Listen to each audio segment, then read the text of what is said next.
apakah kamu kuat tidak dicerai istri kamu? Boten man, tidak, saya tidak mau. Kenapa? Kan menceraikan wanita yang jelek akhlaknya itu sunat. Kenapa tidak dicerai sama kamu? Karena saya mikir, kalau istriku saya cerai lalu dinikahi oleh suami yang hatinya tidak sabar, maka istriku akan masuk neraka gara-gara tidak dapat ridha suaminya. Tapi kalau tetap dalam naunganku, dengan kesabaranku, insya Allah suatu saat istriku akan berubah jadi wanita solihah. Itu dipertahankan sampai sekarang ya, berubah, tidak sama kayak dulu. Tapi beliau sudah wafat, seperti itu teladan. Mudah-mudahan ya, istrinya kita semua dan calon istrinya sampean itu tidak seperti Siti Zulaiha, karena tidak bakalan kuat kalau sudah istri-istriku pasti dicerai. Tapi secara fikih boleh nggak? Boleh diceraikan. Tapi secara tasawuf ya, kalau memang tujuan kita niat dandani ya dipertahankan sampai sembuh. Kalau nggak bisa didandani, namanya orang servis ya, kayak kita punya HP rusak, diservis ke tukang servis. Selagi bisa diservis, diperbaiki, alhamdulillah. Tapi kalau nggak bisa diservis, yang tukang servisnya harus mengembalikan kepada yang punya. Kalau memang istri itu nggak bisa didandani, nggak bisa berubah, maka dikembalikan ke orang tuanya.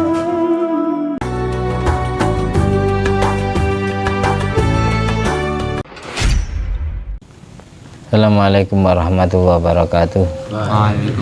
Alhamdulillah rabbil alamin alladzi bi ni'mati tatimmu sholihat wa bi dzikri sulahaihi minal anbiya wal mursalin wal auliya was sholihin tatanazzalur rahmat wal barakat wassalatu wassalam ala sayyidi sadat sayyidina maulana Muhammadin qutbil qadat wa ala alihi wa ashabi al anjumi zahirat amma ba'du. Rabbi shrah li sadri wa yassir li amri wa hlul 'uqdatam min lisani yafqahu qawli. Rabbi zidni ilma warzuqni fahma wa maftah alaina futuhal arifin waj'alna khalisatan liwajhikal karim. Allahumma rzuqna fahman nabiyyin wa ilhamal malaikatil muqarrabin. Allahumma nawwir qulubana binuri hidayatika kama nawwartal arda binuri syamsika. Rabbana anfa'na bima 'allamtana.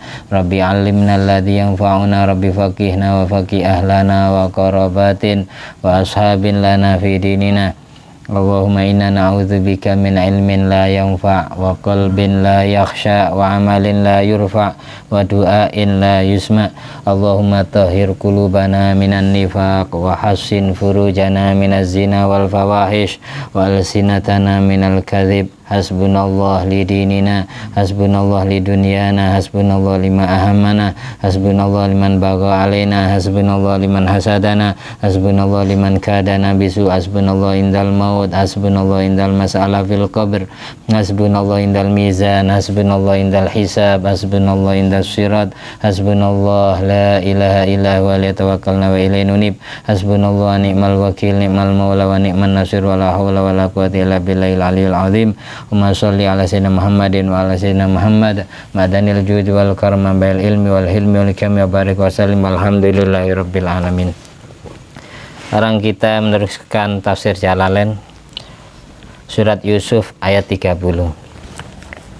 A'udzu billahi minasyaitonir rajim. Bismillahirrahmanirrahim. Wa qala niswatun fil madinati imra'atul azizi turawidu fataha an nafsihi qad shaghafaha hubba inna lanaraha fi dhalalin mubin. Falamma sami'at bimakrihinna arsalat ilayhinna wa a'tadat lahunna muttaka'a wa atat kulla wahidatin minhunna sikkina wa qalat ikhruj alayhin.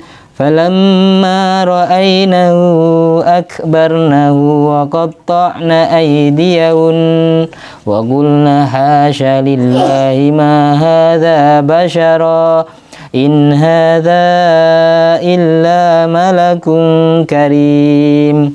Qalat fadzalikunna alladzi lumtunnani fihi wa laqad rawattuhu an nafsi fasta'sam wa la illam yaf'al ma amuru la yusjananna wa la yakuna minas saghirin.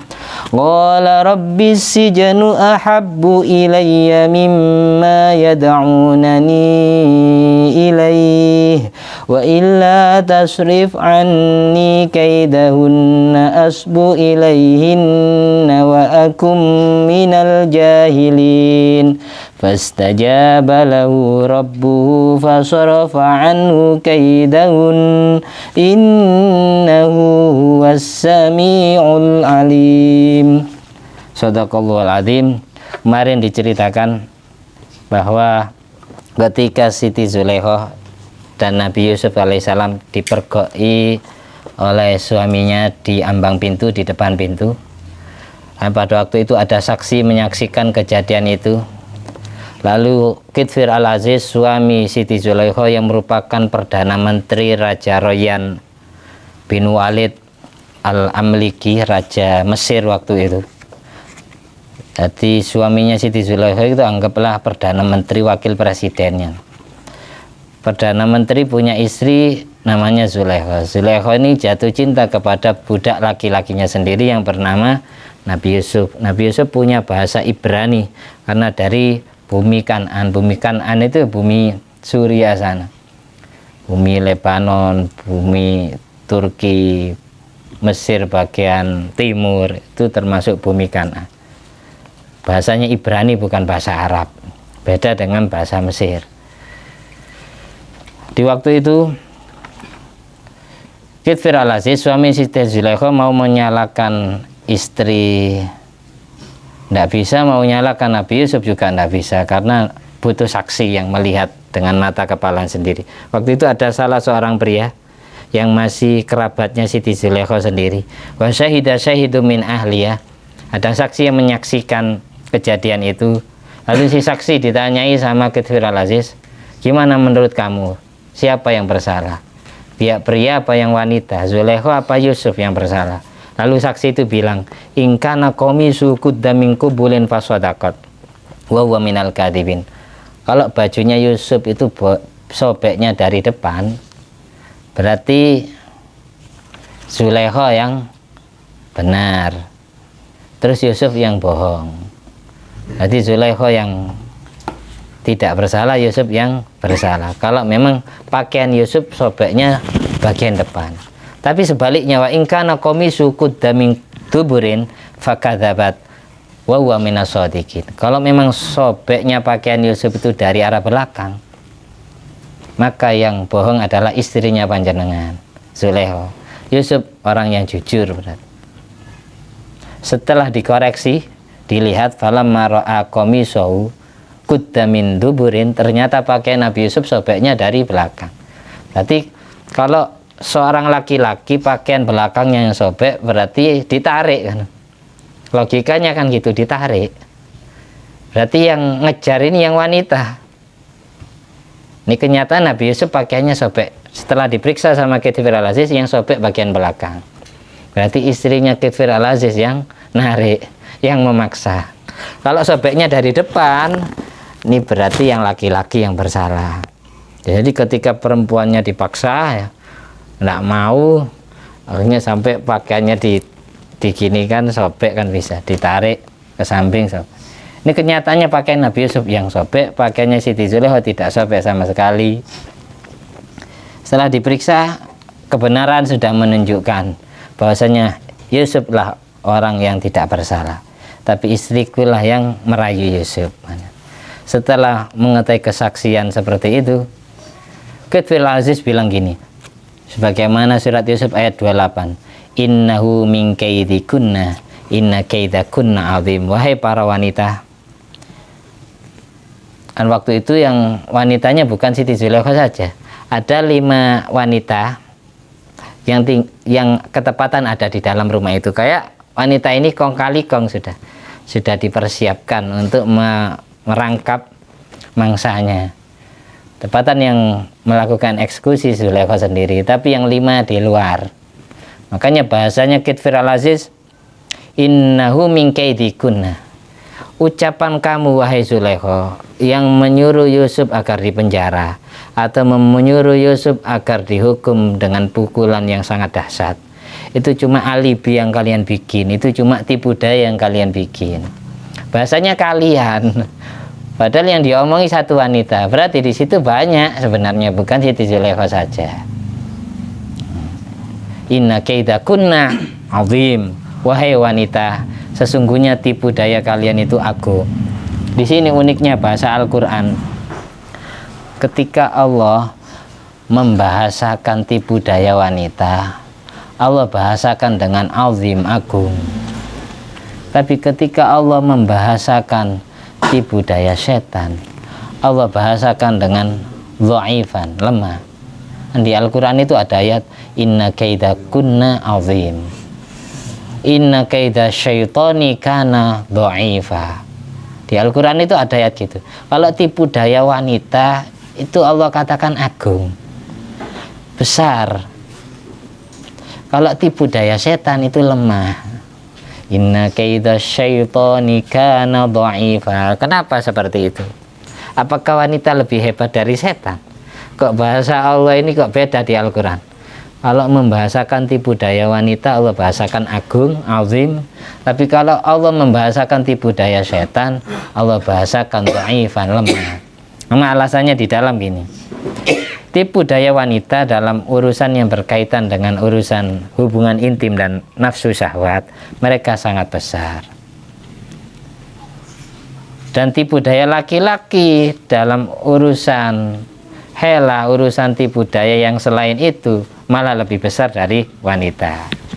Tapi kalau tipu daya wanita dibandingkan tipu daya setan, innama wusifa kaidun nisa bil azim wa kaidu syaiton bid du'fi bil uzmi wa du'fi.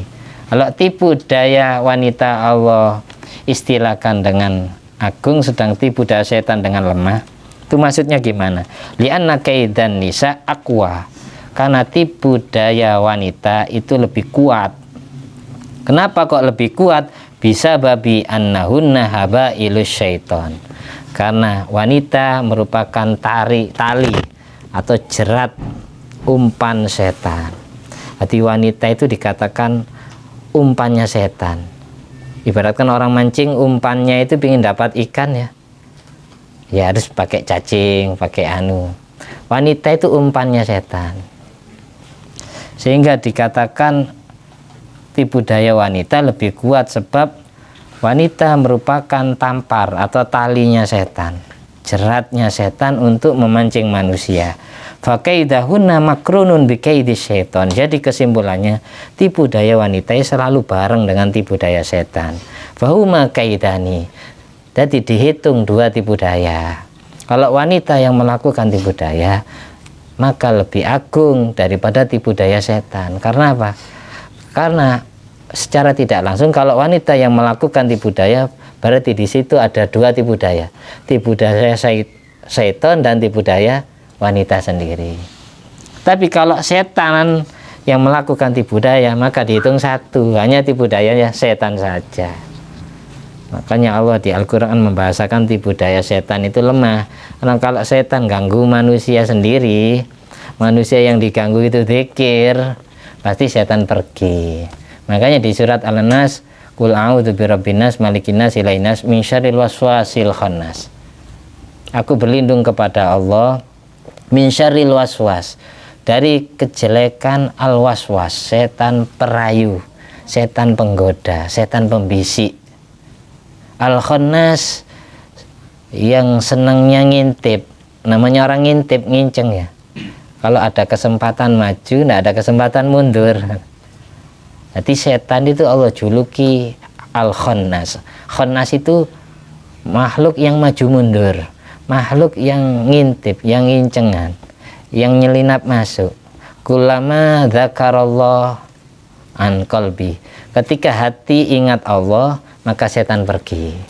Ketika hati ghaflah, lupa kepada Allah, setan datang maju. Makanya dijuluki Al-Khannas, makhluk yang maju mundur, makhluk yang sembunyi, yang ngintip hati manusia. Makanya kalau mau sholat itu baca surat An-Nas sambil megang dada. Bismillah. Kalau kata Imam Ghazali, biar sholatnya ndak ngelamun terus, dari awal takbir sampai salam itu ndak ngelamun terus. Manusia itu mau fokus 100% ke Allah ketika sholat itu ndak mungkin bisa. Karena apa? Karena manusia punya nafsu dan manusia punya setan pengganggu. Jadi untuk meminimalisir biar ndak terlalu ngelamunnya, ghaflahnya ketika sholat, sebelum takbiratul ihram kita baca An-Nas 1 kali. Saya setiap mau sholat itu baca surat An-Nas, tapi tetap aja tidak bisa khusyuk semisal ya. Berarti An-Nasnya kurang. An-Nasnya cuma hanya dibaca tapi tidak diminta kepada Allah. Jadi membaca surat An-Nas niatannya minta dijaga oleh Allah, dilindungi oleh Allah dari kejelekan al-waswas al-khannas itu. Alladzi yuwaswisu fi sudurin nas, yang biasanya membisiki hati manusia, minal jinnati wan nas, baik berupa setan jin maupun setan manusia. Adakah manusia jadi setan? Ada, sebagaimana di Al-Qur'an, syayatinul insi wal jinni, setan manusia ada setan jin. Contohnya kita sholat, teman kita ganggu tiduran di tempat sujud. Digoda, ini senyum apa enggak ini goda. Nah, jadi setan muwaswis juga, setan perayu. Makanya setan itu ada 2 model. Setan pengganggu hati manusia itu ada yang memang gangguannya di dohir, tapi gara-gara gangguan ini merasuk ke dalam hati orang yang diganggu kan ya. Makanya manusia juga disebut al-muwaswis, setan pengganggu. Tapi bisa nggak khusyuk di depan kamu ada teman kamu godain kamu ketika sholat, paling senyum, mesem, lupa ke Allahnya.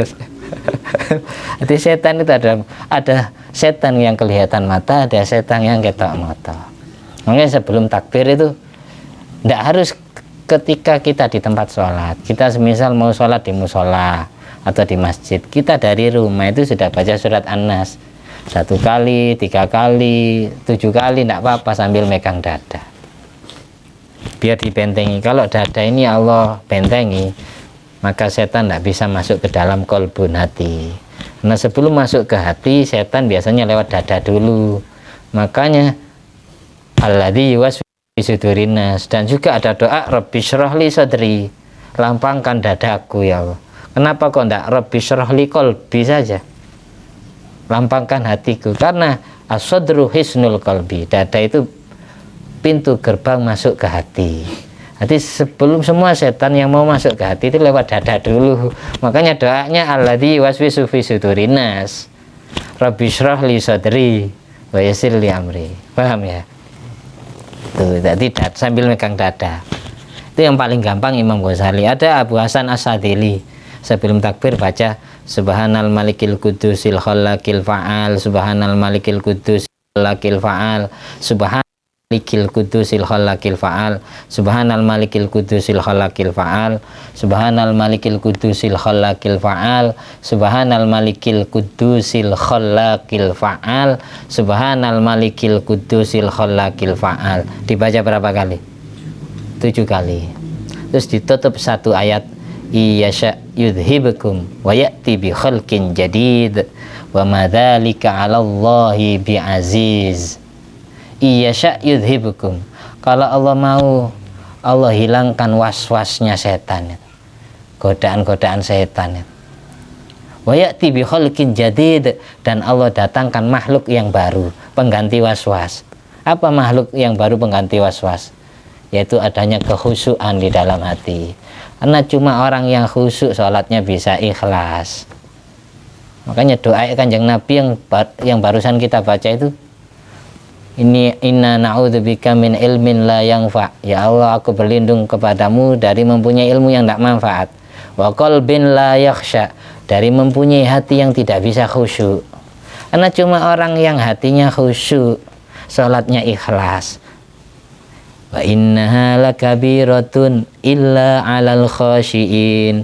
Sesungguhnya sholat itu akan terasa enteng dirasa oleh hati orang-orang yang mengerjakannya. Ketika orang-orang itu khashiin, orang-orang yang hatinya khusyuk. Makanya perlu kita minta, kalau kita tidak minta kekhusyuan, tidak Allah kasih, sholatnya tetap tidak khusyuk. Khusyuk bukan anggota tubuhnya saja yang diam, tapi hatinya juga diam, tenang. Jadi fokus menghadap kepada pencipta seluruh alam semesta. Hilang urusan HP, hilang urusan game, hilang urusan catur, hilang urusan makan, hilang. Fokus kepada yang memberikan rezeki itu. Makanya itu dianjurkan baca itu. Jadi khusyuk, kalau hatinya bisa fokus namanya khusyuk. Jadi kita ada upaya biar bisa khusyuk membaca, amalkan itu. Imam Ghazali surat An-Nas, Abu Hasan As-Sadili baca subhanal malikil kudusil khalaqil fa'al 7 kali, ditutup iyasya yudhibukum wa ya'ti bi khalqin jadid. Kalau Allah mau, Allah hilangkan was-was itu, Allah hilangkan ghaflah itu, ngelamun itu, dan Allah ganti makhluk yang baru, adanya kehusyuan hati dan keikhlasan hati. Wa madzalika 'ala Allah bi aziz. Mendatangkan hal itu semua tidaklah sulit bagi Allah. Buktinya yang lain bisa khusyuk. Makanya kita sangat jauh dengan sahabat Nabi. Sayyidina Umar bin Khattab itu dulu kan wafatnya beliau ditusuk pas ngimami sholat subuh di Masjid Nabawi oleh orang kafir Majusi namanya Abu Lu'lu'. Setelah nusuk Sayyidina Umar, dia bunuh diri. Itu pun langsung mati Sayyidina Umar. Setelah selesai salam, semua makmum menghampiri beliau mau dicabut, tapi tidak diizini sama Sayyidina Umar. Nanti aja nunggu waktu sholat duha. Ketika saya sedang sholat, tolong cabut pedang ini.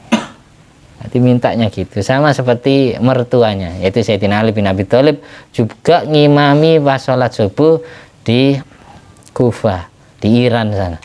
Jadi Sayyidina Ali pindah ke Iran. Kalau Sayyidina Umar bin Khattab kan di Madinah, Arab Saudi. Pindah ke Iran, ke kota Kufah. Pas ngimami sholat subuh juga ditusuk oleh orang Islam sendiri, hafal Quran, Abdurrahman bin Muljam, karena diprovokasi. Itu orang Islam bisa membunuh menantunya Rasulullah. Hafal Quran Abdurrahman bin Muljam. Disuduk Sayyidina Ali tidak langsung meninggal habis salam salat subuh. Dan beliau permintaannya sama kayak Sayyidina Umar. Nanti aja dicabut, nunggu ketika aku sholat. Nanti nunggu waktu duha, waktu sholat isyraq dulu. Nah, ketika sholat itu baru dicabut. Setelah salam, jadi beliau tidak merasa dicabut. Seperti itu. Karena apa? Asyik dengan Allah. Sampai lupa segala-galanya. Kita kan tidak bisa sampai ke makom itu, jauh. Jangankan dicabut ya, kalau saya digigit semut aja terasa. Kan ya. Sholatnya saking khusyuknya hati, hati-hatinya terkuasai, anggap hasrat kepada Allahnya lebih tinggi, sampai urusan dunia itu hilang semua, lenyap semua. Kalau sudah Allahu Akbar, sampai salam baru ingat urusan dunia lagi. Seperti itu sahabat-sahabatnya Nabi. Ini hanya kelas sahabatnya Nabi, apalagi Nabi Muhammadnya. Sahabatnya koyo ngono. Apalagi Nabi Muhammadnya. Jadi semua sahabat Nabi itu tewas dibunuh. Sayyidina Umar, Sayyidina Ali wafat ditusuk pas ngimami sholat subuh. Karena ketika sholat aman, tidak ada yang jadi pengawal. Ada yang menghalang-halangi. Mereka cari kesempatan ketika orangnya sholat. Sayyidina Abu Bakar Siddiq diracun. Sayyidina Utsman bin Affan ini dikeroyok orang banyak pas sedang baca Al-Quran. Kita lanjut sirat Yusufnya. Setelah itu, jadi jelas ya. Setelah ngomong kepada Siti Zulaikha dan wanita-wanita yang ada itu, Kitfil Aziz bilang ke Nabi Yusuf, ya Yusuf, a'rid an hada, lupakan masalah ini. Tolong jangan sampai kau ceritakan ke orang lain. Tolong sembunyikan. Saya tahu kalau istriku yang bersalah, tapi tolong kamu diem. Jangan sampai cerita tentang aib keluargaku. Istriku seperti ini. Li'alla yasyi'a, agar berita ini, aib keluargaku ini tidak tersebar, karena saya seorang penjabat, nanti reputasi saya ini jatuh runtuh, rakyatku akhirnya tidak mantap kepada saya, tercoreng nama baikku. Setelah ngomong ke Nabi Yusuf, ngomong ke Siti Zulaikha pribadi, wastaghfiri li dzambiki innaki kunti minal khati'in. Wahai istriku, mintalah maaf atas kesalahanmu, atas dosamu, karena engkau orang yang bersalah, engkau orang yang berbuat dosa. Siti Zulaikha, Nabi Yusuf suruh nyimpen rahasia ini. Siti Zulaikha cerita ke 5 wanita itu, cerita. Setelah itu 5 wanita ini yang menyebarkan ke wanita-wanita Mesir, sampai jadi 40 orang. Jadi 40 istri pejabat diceritai semua kasus ini oleh 5 wanita ini. Nabi Yusuf tidak cerita sama sekali, diam. Nanti ujung-ujungnya Nabi Yusuf yang dipenjara, difitnah. Nabi Yusuf lah yang menyebarkan berita ini. Itulah. Washtaharul khobar wasya'a, akhirnya berita ini tersebar di negara Mesir, sudah viral wis. Aibnya tercoreng, nama baik suaminya Siti Zulaikha.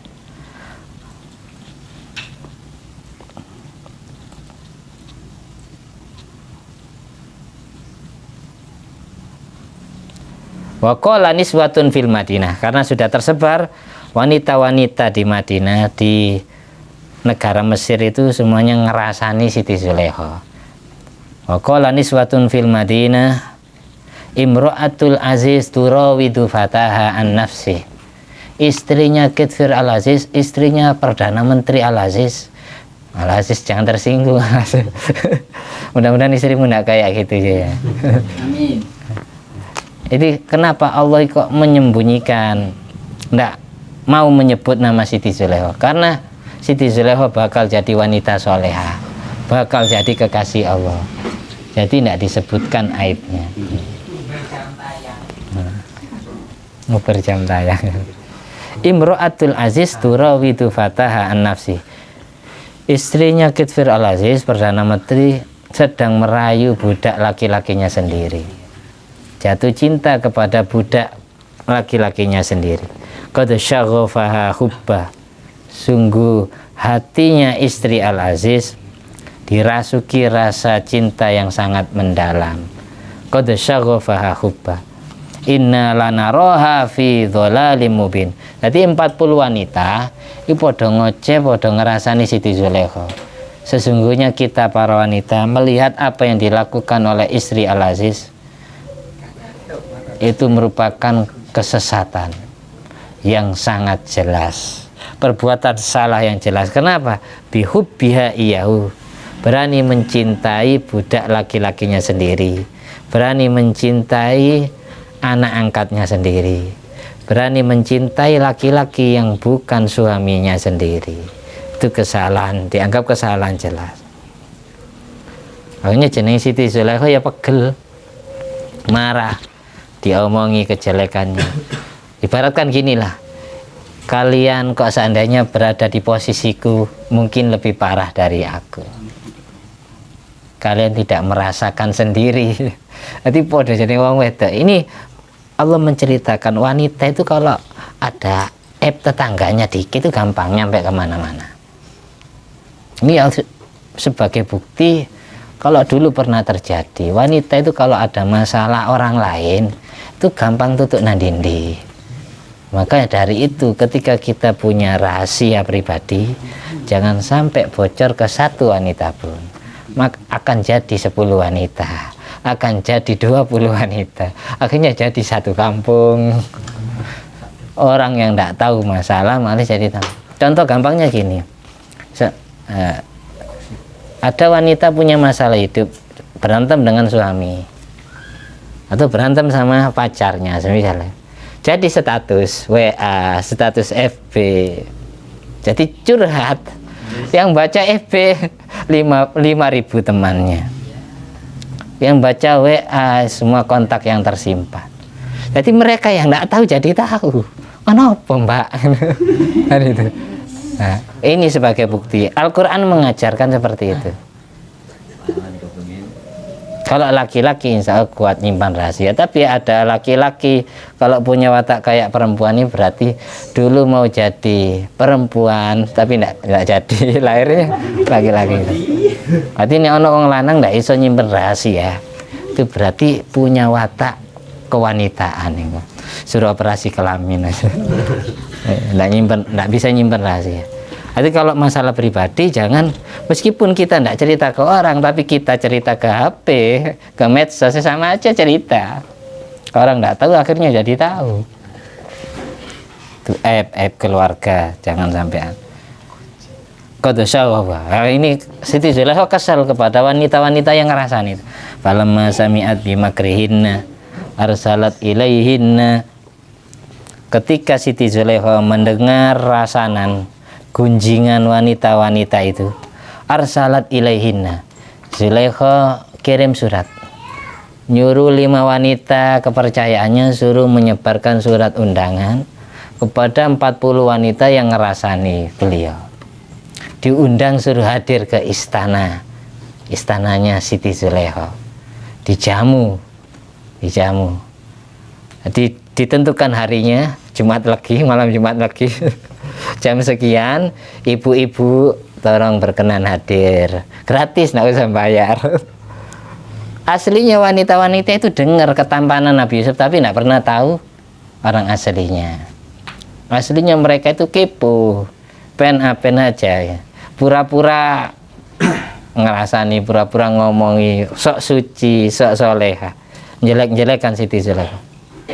Ini Siti Zulaikha kesal hatinya, diundang mereka hadir ke istana Siti Zulaikha. Setelah hadir, bukan hanya diundang saja, wa'atadat lahunna muttaka'at. Siti Zulaikha menyajikan hidangan untuk tamu.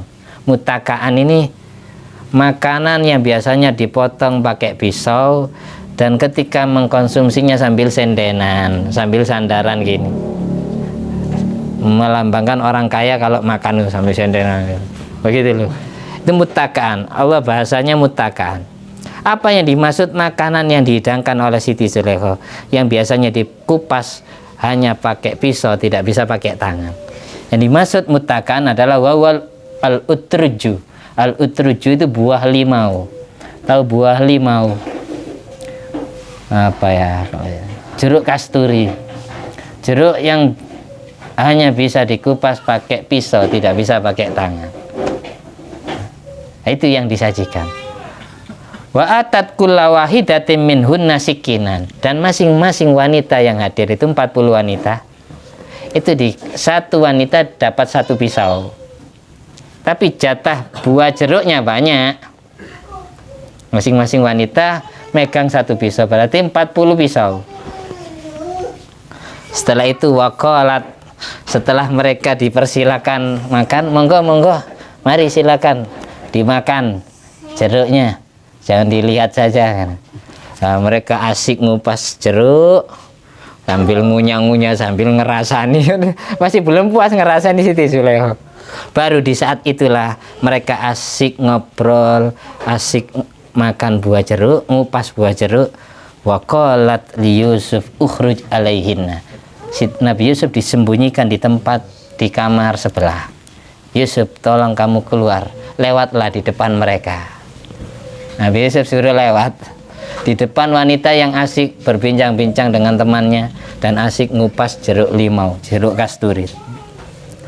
Di saat Nabi Yusuf lewat di depan mereka, falamma ra'ainahu akbarnahu wa qatta'na aydiyahunna wa qulna hasya lillah ma hadza basyara in hadza illa malakun karim. Di saat mereka melihat Nabi Yusuf, mereka semuanya akbarnahu, menganggap Nabi Yusuf manusia agung, berwibawa dan sangat tampan. Terpukau ketampanan Nabi Yusuf sampai mereka wa qatta'na aydiyahunna, jari-jari mereka potong sendiri. Walam yash'urna bil alam, di saat jari jemari mereka kupas sendiri, mereka potong. Jadi bukan hanya terkupas kulitnya, tapi jari-jarinya itu terpotong. Tapi tidak terasa. Lihat Aziz lewat, lihat ferry lewat tuh, sampai jari-jarinya terpotong, mereka tidak merasakan sakit sedikit pun. Karena apa? Disyughuli qalbihin Nabi Yusuf, karena hati mereka tersibukkan dengan Nabi Yusuf. Jadi mungkin yang dirasakan Sayyidina Ali, Sayyidina Umar tadi, sampai tidak terasa pedang dicabut, karena hatinya tersibukkan dengan Allah. Sudah sampai ke makom tenggelam dalam lautan Allah. Mungkin yang dirasakan wanita itu juga sama.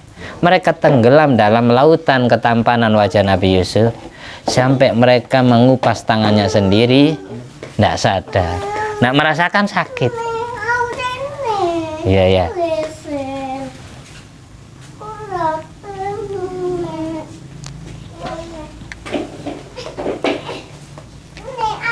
Dan mereka bilang gini, semuanya bilang hasya lillah.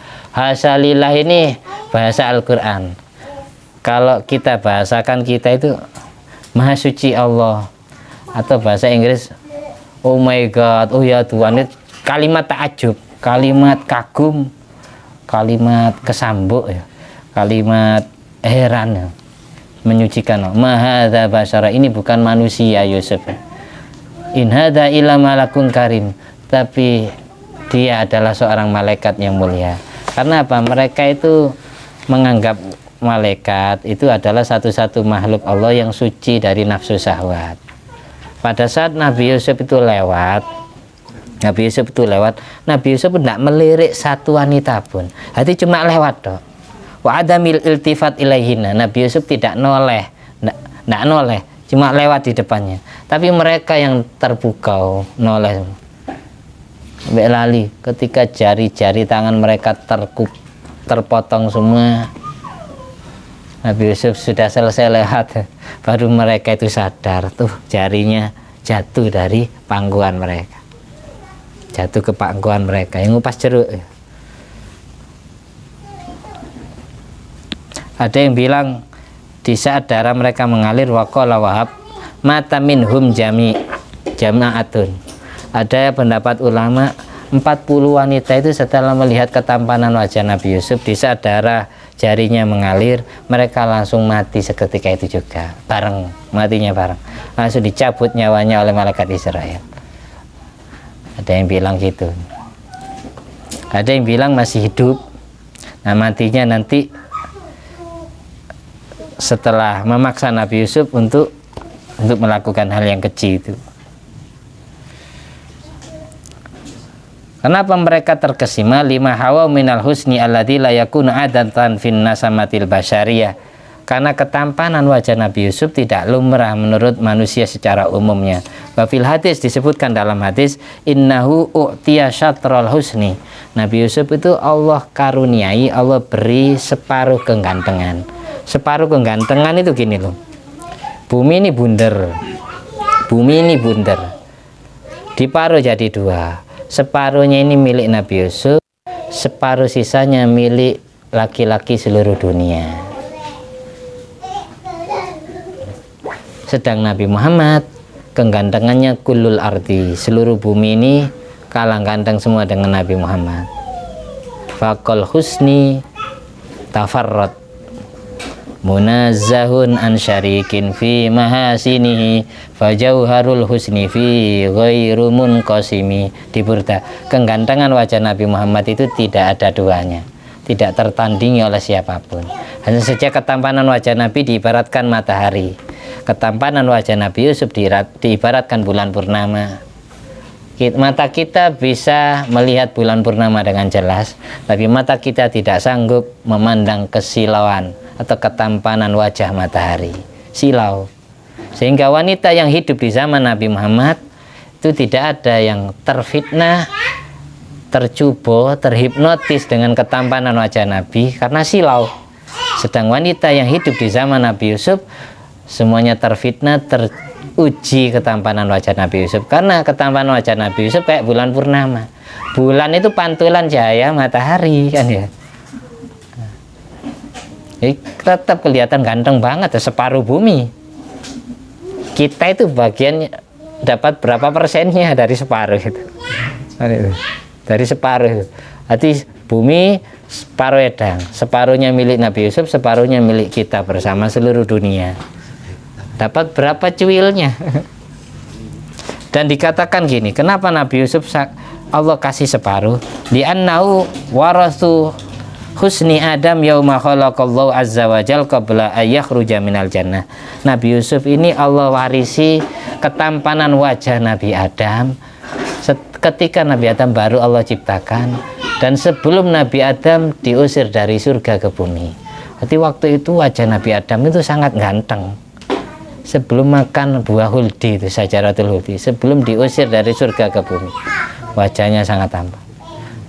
Setelah makan buah huldi, melanggar itu, kegantengannya Allah kurangi.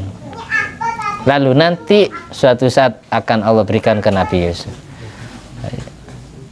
Tapi besok orang yang masuk surga itu ganteng semua, tidak ada yang jelek. Yang perempuan cantik semua, posturnya yang laki-laki kayak Nabi Adam, yang perempuan kayak Siti Hawa. Ketampanan itu masing-masing. Tapi ketampanan wajah istri itu akan melebihi kecantikan wajah istri itu melebihi kecantikan semua bidadari surga.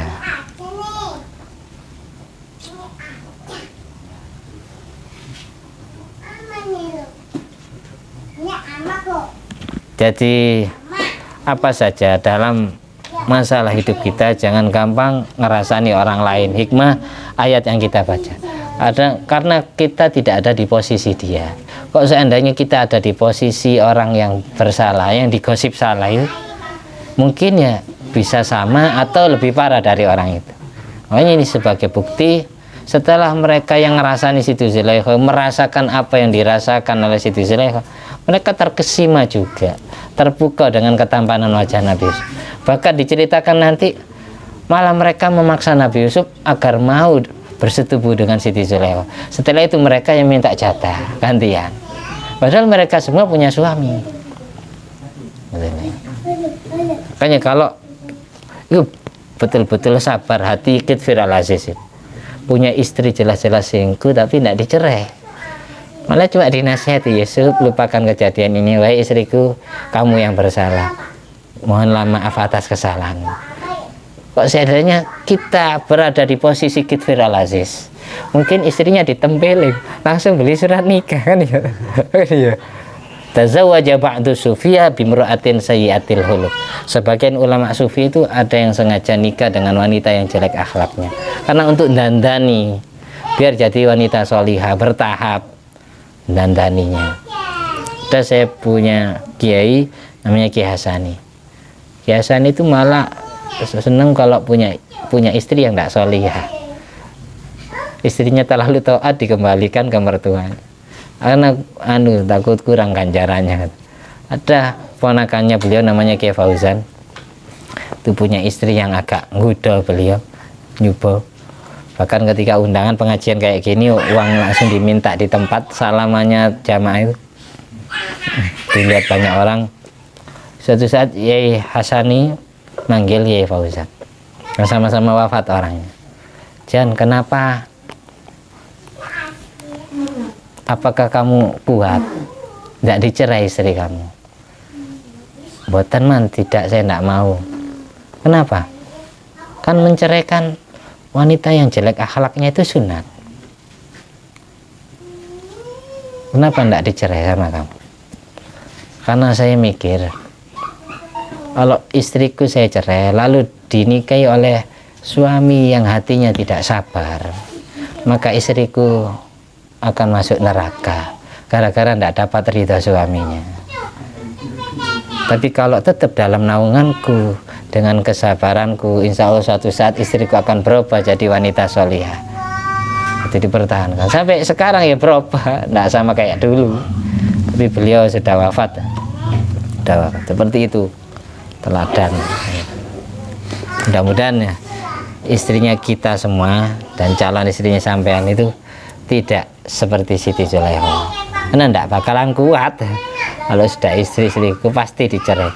Tapi secara fikih boleh nggak boleh diceraikan, tapi secara tasawuf ya, kalau memang tujuan kita niat dandani ya dipertahankan sampai sembuh. Kalau tidak bisa didandani, namanya orang servis ya.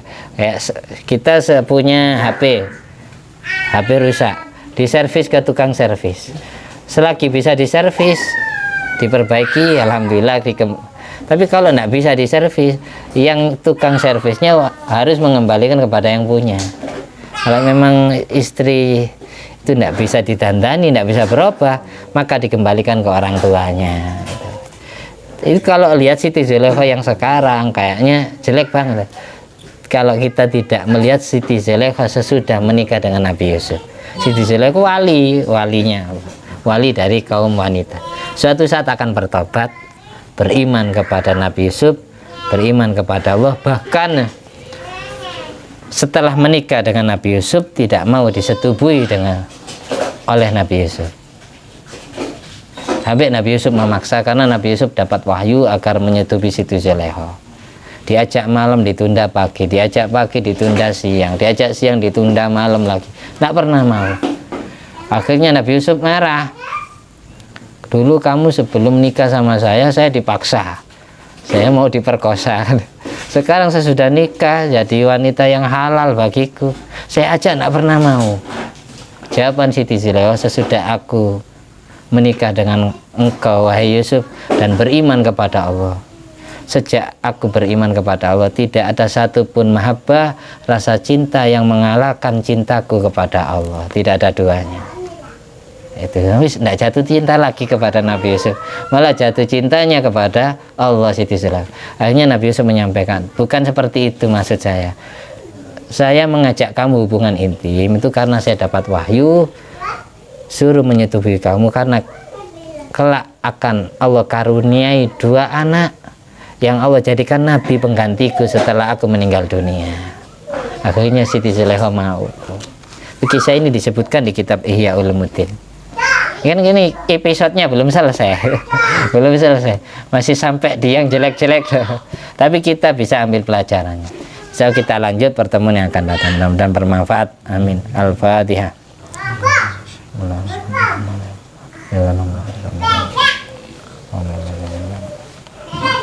Alhamdulillah alladzi at'amani hadzal ilma wa razaqani min ghairi haulin minni wala quwwatin. Allahumma shalli ala sayyidina Muhammad wa ala ali sayyidina Muhammad bi fadli subhana rabbika rabbil izzati amma yasifun wa salamun alal mursalin walhamdulillahi rabbil alamin bi fadli subhanakallahumma bihamdika asyhadu an la ilaha illa anta astaghfiruka wa atubu ilaik. Assalamualaikum warahmatullahi wabarakatuh. Waalaikumsalam.